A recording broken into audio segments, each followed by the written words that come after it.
So I had a chat with one of my neighbors this morning, and he was telling me how he was getting ready to. We both was loading up He was loading up his vehicle. I was loading up my vehicle, and he was saying how he was going to go to Charleston, West Virginia, because he has family out there in Beckley. Charleston, Beckley area, something like that, which is about, give or take, about 3 hours from where we currently are. But he was telling me, I forget how, school came into the conversation. I was like, he was saying like pretty much the schools in that area where we stay aren't that good. He was saying that pretty much it's kind of like a financial status there. It's good to those who can contribute a lot too.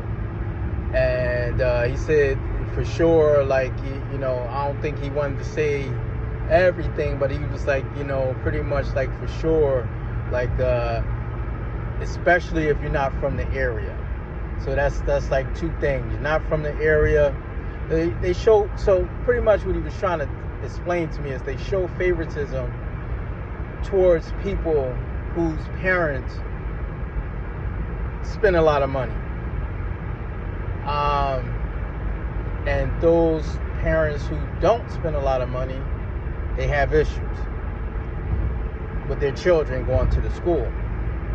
And so, that kind of confirmed a little bit of my uncertainty. I was kind of feeling like, I wonder if this is how they do. It's a small area.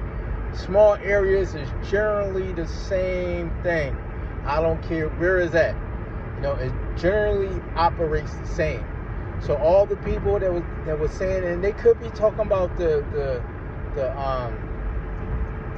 academics part about the schools, like the curriculum part, like they could have like excellent curriculum and all of that. But a part of going to school is how are you treated at school. So he kind of confirmed that. And number two that he explained to me was about the mineral rights. Like I said, it's been a little difficult for us to find a house, here, because we've been bumping into issue after issue. And one of the things that was definitely new to me is that here in West Virginia, when you buying property there, you have to know about the mineral rights, and another one is timber rights. So he explained to me about the timber rights and the mineral rights, and he said basically you never want to buy a house where the person doesn't want to sell the mineral rights. And I was like, it was number two, and he said because if they don't want to sell the mineral rights, then 9 times out of 10 the coal mine companies own the mineral rights to your property, and you can purchase the house, is on the land, but pretty much the mineral rights are the land, kind of, sort of, technically not. It's the minerals that's in the land that, so your coal. So any given time, if the coal company wants to tell you, basically, we own the land, we own the mineral rights, you got to get out, you got to leave, we're going to just tear the house down, that's going to be that. Then you got to do what you got to do because they own the mineral rights to your land. And that's the thing that I wasn't sure about. I wasn't sure about how exactly does this mineral rights stuff go. So, it's been little stuff like that that's made us we bumped into little problems. Not when you don't know, you don't know. And we have found properties that it was something with the mineral rights that I was just like, I don't know, because you don't know.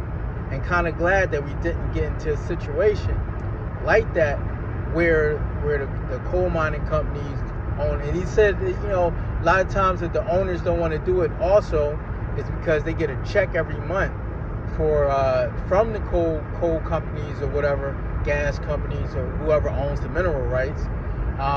They get a check every month just because having the mineral rights or whatever like that. Pretty interesting stuff, but it doesn't help us. And so he helped out a lot with the information. He gave out a lot, confirmed a lot this morning, and so the journey goes on about finding this property.